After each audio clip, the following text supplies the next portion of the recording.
मी पुन्हा आपल्याला इथे कायदेशीर दृष्टिकोनातून सांगतो, 370 कलम अजूनही भारतीय संविधानात आहे. अमित शहा खोटं बोलत आहेत, देवेंद्र फडणवीस खोटं बोलत आहेत.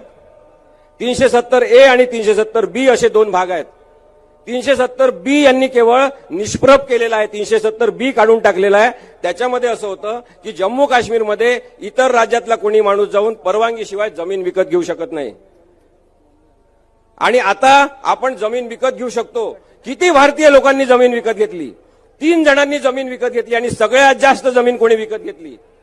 सगळ्यात जास्त जमीन गौतम अदानी यांनी जम्मू काश्मीरमध्ये विकत घेतली. मग जम्मू काश्मीरमध्ये जे 370B काढलं ते देशप्रेमापोटी काढलं नाही, हे मी तुम्हाला सांगतो. अदानीला जमीन विकत घ्यायची होती म्हणून काढलं, कारण त्या जमिनीमध्ये लिथियमचा साठा सापडलेला आहे. जगातला 7वा सगळ्यात मोठा लिथियमचा साठा या अदानीला देऊन नरेंद्र मोदी आणि अमित शहा यांनी आपल्यासमोर असं दाखवलं की 370 कलम मी काढतो म्हणजे मी देशभक्तीपर जणू काही करतोय. हे खोटं आहे, तुम्ही लक्षात घ्या.